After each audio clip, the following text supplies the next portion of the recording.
तो हाजरीन, तैयार हैं आप? आइए चलें एक हसीन सफर पर। आइए जनाब, बड़ी देर कर दी आने में। तशरीफ रखिए। किसने सोचा था कि ये शाम भी आएगी, अवध की सरजमी पर हमारी आखिरी शाम। किसने सोचा था कि एक दिन ऐसा आएगा जब लखनऊ के गली कूचों को अलविदा कहने को हम मजबूर हो जाएंगे। हम वाजिद अली शाह, जो नवाबी आन बान और शान की मिसाल है, आज अपने ही घर से रुखसत कर दिए गए हैं। खैर, जा रहे हैं तो सोचा जाते जाते हम अपनी जिंदगी की सबसे बड़ी महफिल सजाएं।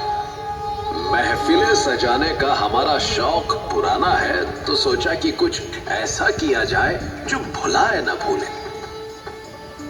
आइए आज चंद लम्हों के लिए वक्त के झरोखे से उस गुजरे हुए जमाने के अवध की शान और शौकत की यादें ताजा करें। आज की शाम अवध के नाम।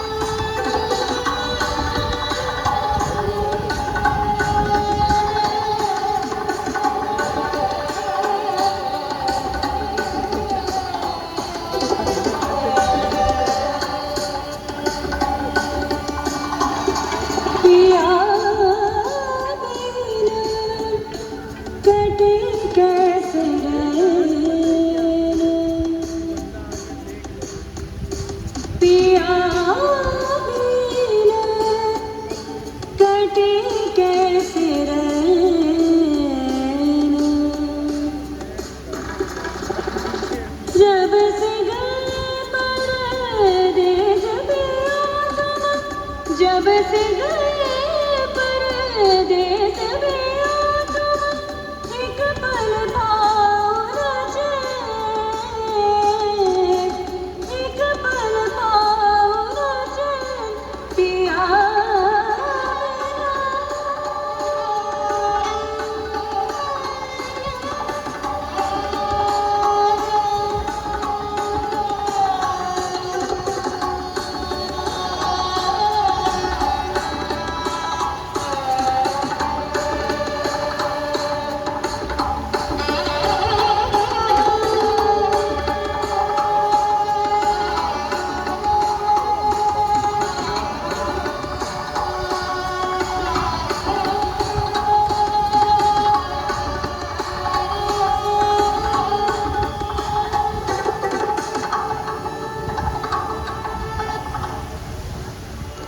अवध की नवाबी शान की कहानी शुरू होती है 1708 में, जब ईरान के निशापुर शहर के रहने वाले मीर मोहम्मद अमीन अपनी किस्मत का सितारा खोजते हुए दिल्ली के दरबार में आए।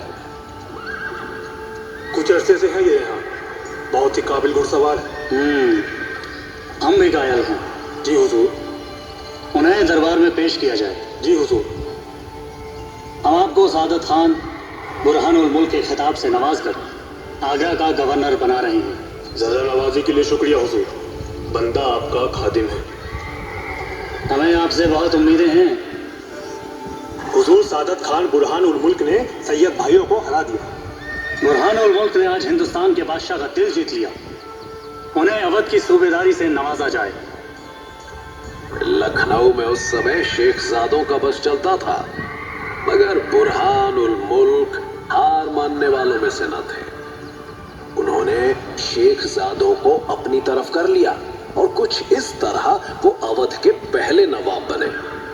कहते हैं कि उनके कहने पर नादिर शाह ने पहले काबुल और फिर दिल्ली की ओर रुख किया, और उसके बाद के कत्ले आम से और नादिर शाह के बुरे बर्ताव से बुरहानुल मुल्क ने पश्चिमा होकर खुदकुशी कर ली। हुजूर, हुजूर, बुरहानुल मुल्क नहीं रहे। अल्लाह उन्हें जन्नत अता करे। हम उनके भतीजे और वारिस हैं। बहुत बेहतर जनाब। हम उनकी अधूरी आरजू पूरी करेंगे। अवध को उसके आला मुकाम तक हम पहुंचाएंगे। नए नवाब ने मुगल शासकों के लिए खूब जंगें लड़ी और जीती। तारीख उन्हें सफदर जंग के नाम से जानती है।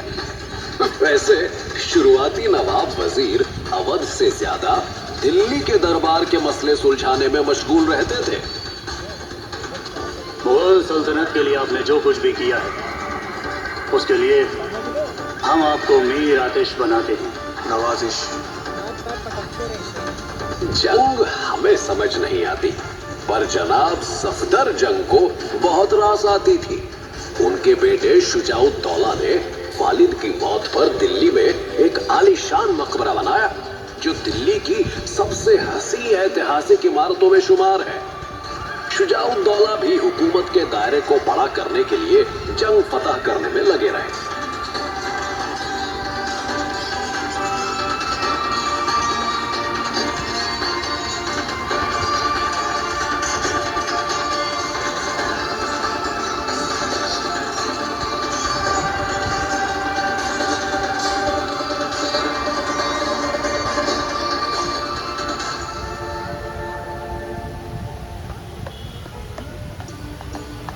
लखनऊ की किस्मत का सितारा सही मायनों में तब चमका जब नवाब असफुद्दौला ने अपनी अम्मी से लड़ाई कर फैजाबाद छोड़ दिया और लखनऊ में आ बसे। अरे हम भी रूठने मनाने के बड़े खेल खेलते हैं, पूछ लो हमारी परियों से। खैर यही उन्होंने अपना दरबार सजा दिया और लखनऊ बना अवध की नई राजधानी। असफुद्दौला बड़े हमदर्द थे। हुजूर, भयंकर सूखा पड़ा है। गरीब तो गरीब, अमीरों को भी 2 जून की रोटी नसीब नहीं। एक बहुत बड़ा इमामबाड़ा बनवाओ, पूरी आवाम को इस मुकद्दस काम में जुटा दो।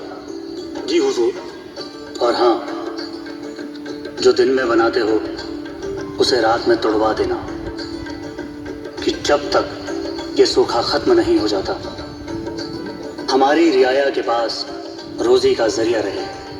बेहतरीन ख्याल है। लोग सही ही कहते हैं, जिसको ना दे मौला उसको दे असफुद्दौला। नवाब साहब को इमारतें खड़ी करने का बहुत शौक था। बनाना शुरू करते तो बनाते ही चले जाते। देखते ही देखते लखनऊ का नजारा बदल गया। फिर आए नवाब सादत अली खान। उस समय दिल्ली का दरबार बर्बादी की कगार पर था। जहां दिल्ली का सितारा डूब रहा था, वहीं लखनऊ की चमक दूर दूर तक फैल रही थी। एक एक करके दिल्ली दरबार के हर फनकार ने लखनऊ की ओर रुख कर लिया। बस फिर क्या था,